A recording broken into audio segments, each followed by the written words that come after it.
வணக்கம் உங்கள் எல்லோருக்கும் வணக்கம். ஸோ இன்றைக்கி இன்னொரு வீடியோவோடு வந்திருக்கேன். இது என்ன செய்தின்னா, கிட்டத்தட்ட இதுவும் ஒரு அதிர்ச்சியான செய்தி தான். நம்ம எல்லாருக்குமே தெரியும், கவுண்டமணி மிகப்பெரிய காமெடி நடிகர். ரீசெண்டாக கூட அவரோட படம் ஒன்று ரிலீஸ் ஆச்சு.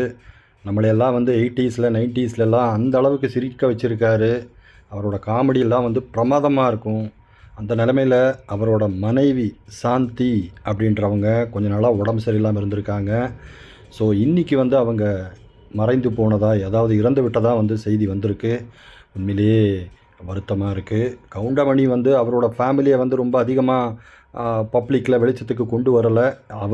அவர் நடிக்கிறதோட சரி. அதே மாதிரி கவுண்டமணியும் எந்த ஒரு ப்ரமோஷனுக்கோ எந்த வித ஃபங்க்ஷனுக்கோ அதிகமாக எல்லாம் போக மாட்டார்.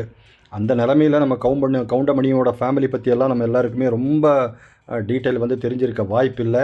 ஏன்னா அவரோட குடும்பத்தை சினிமாவிலிருந்து அவர் தள்ளியே வச்சுருந்தார். அதே மாதிரி அவரோட பர்சனல் லைஃப்பை யாருக்குமே தெரியாமல் தான் பார்த்துக்கிட்டாரு. அந்த நிலமையில் கொஞ்ச நாள் முன்னாடி உடம்பு சரியில்லாமல் இருந்த அவங்களோட மனைவி சாந்தி இறந்துட்டாங்க அப்படின்னு நியூஸ் வந்திருக்கு. ஸோ அவங்களுக்கு கிட்டத்தட்ட 67 வயசு ஆகுது. ஸோ அவங்களோட ஆன்மா சாந்தி அடையணும். கவுண்டமணிக்கு மன தைரியத்தை கொடுக்கணும். அதே மாதிரி அவங்க குடும்பத்தில் எல்லோருக்கும் இந்த இறப்பை தாங்குகிற சக்தியை கொடுக்கணும் அப்படின்னு நாம் எல்லோரும் ப்ரே பண்ணுவோம். ஸோ அதுக்காக தான் இந்த வீடியோ. ஸோ தேங்க்ஸ் ஃபார் வாட்சிங். Have a good day. Bye bye.